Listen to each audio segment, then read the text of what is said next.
It seems like every couple of months there's some incident or there's some sporting event that puts trans athletes back in the spotlight. And since we're in March Madness season, it's postseason time for basketball teams, this is what's brought trans athletes into the spotlight this time. Brookline High School in Massachusetts, their girls basketball team has a trans girl on their roster, and they just won the state championship. And this has brought out many Olympic athletes and researchers talking about this, and it's especially interesting in light of a lot of the trans athlete debates that we've had in the past have been more about individual sports, such as track and field, weightlifting, or swimming, particularly with Leah Thomas in the past couple of years.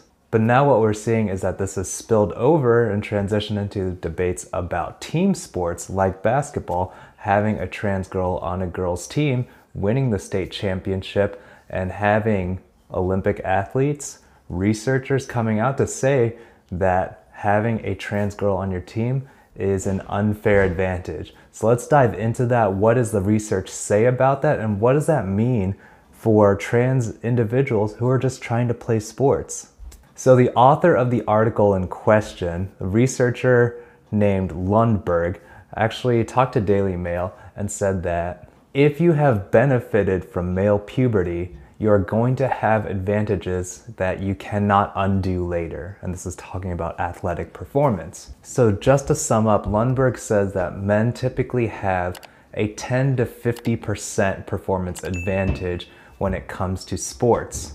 And in his research, he talks about how that goes for both elite athletes as well as untrained individuals. Just across the population, generally 10 to 50% advantage. And 1 year of testosterone suppression therapy will result in perhaps a 5% decrease in lean body mass and muscle size. So he's talking about in his research, men start with generally a 10 to 50% advantage, and they maybe lose 5% over the first year of testosterone suppression. As an example of what that looks like, that 10 to 50% advantage, he talks about how there are approximately 10,000 men who have a faster 100-meter time than the women's Olympic champion in the same event. Of course, as we're talking about this is research. We're talking big numbers. Of course, there are going to be individual differences, especially when you're talking about Olympic and world-class athletes. By definition, these people are outliers. But especially here in the States, as we're talking through policy and what that means at maybe a little league level, maybe the high school competitive level, all the way up to the pros, what you're talking about is policy. You're working with large numbers of people, some of whom will fall within maybe the normal bell curve and some of whom will not. As we're talking about some of these inherent differences that this researcher Lundberg found in males after puberty, he found also that most of the advantages become more exaggerated as we talk about upper body centric motions, where a lot of that, maybe that muscle mass or that physical competitive advantage comes through in upper body motions. So of course the follow-up question is, do any of the hormone therapies or the gender affirming therapies make a difference to that inherent advantage that Lundberg is talking about? He says no. At least not to the extent that it levels the playing field between trans and cis women. He talks about things like skeletal size and bone density. So skeletal size affects height and reach, things like that, that especially in basketball make a big difference. As well as talking about bone density, talking about durability and prevalence of injuries and susceptibility to injuries. There's a disparity there that might actually make things more unsafe, especially when we're talking about team sports and contact sports. And so what that means is that I think the discourse is shifting a little bit, that as research comes up, and this research was published in 2021, as research is coming out, more and more elite athletes are coming out and researchers are coming out to say that trans women have a physical advantage over their cis counterparts. As well as this added thing that I've never thought about is the potential safety concern, especially when you talk about contact sports. The international ruling body for rugby has actually come out to say that there's a safety concern when it comes to trans women competing against cis women, more so than what might be inherent to the sport. So regardless of where you stand on whether trans women should compete with cis women in sports, I think what we can all agree on is that trans individuals have a right to sports. They have a right to play sports. They have a right to compete. And the question is, how do we make that a reality without marginalizing somebody in the process? And that's what nobody can seem to really agree on.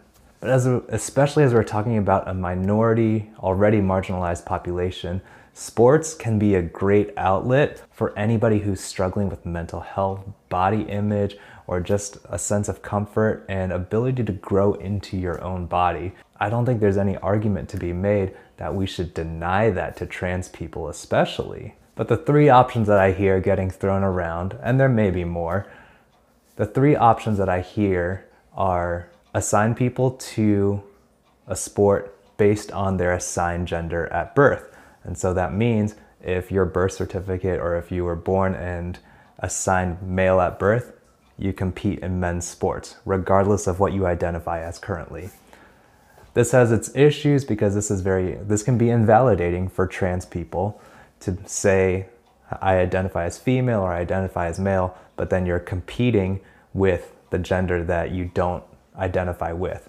This could also feel unsafe for trans people, and it goes into a lot of similar arguments that we get into with the bathroom bills and things like that.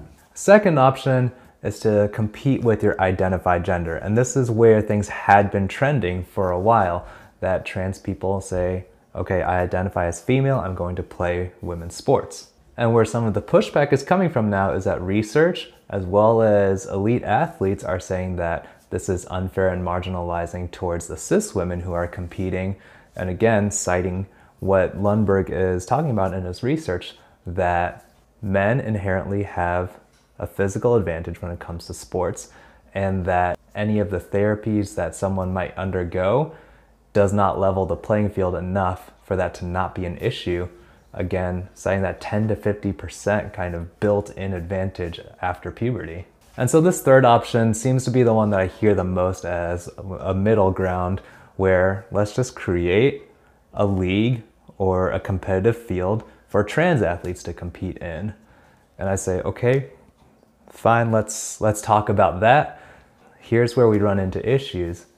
Where is the money for this going to come from? And this is where, for all the administrators, parents, newscasters, people who are talking about this issue and saying, well, they should just play with other trans people, we need to put our money where our mouth is and say, okay, if that's the case, and this is the best way for trans people to participate in sports, and for cis individuals and trans individuals to feel safe and not marginalized, then we need to put resources into making that a reality. We can't just say it and expect it to magically happen, or put all the onus on trans individuals for that to happen. Especially when we're talking about kids who are under 18, they don't have the resources to be able to do that for themselves. That has to be a structural thing that maybe the NCAA or large sports bodies and organizations can take responsibility for spearheading and making that a possibility. Another issue is just the logistics to fill up a league full of trans individuals. You're talking about a small minority within the population that are trans, and then finding people within that subset who are the same age to compete against one another. You start running into a lot of logistical barriers where maybe in less densely populated areas, you just don't have enough people to field multiple teams, especially when we're talking about team sports.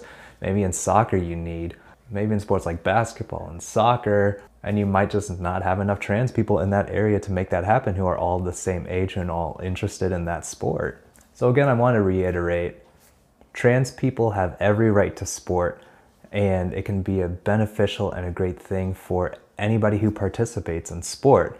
And I do appreciate that researchers and sports governing bodies and athletes are engaging in conversation to talk about making policies that are fair for everybody involved. It's still a work in progress, but I hope that we can continue to uphold everyone's rights for access to sport, for basic human dignity, and for an opportunity to compete. Hey everyone, thank you so much for checking out this video. If you like this content, please go ahead and subscribe to the channel. That helps support us as we continue to make content for you all. We've got a lot more exciting stuff coming down the line, so make sure you stay tuned for that. Make sure you subscribe and turn on notifications so you see that when it comes down the line. I'll catch you all next time.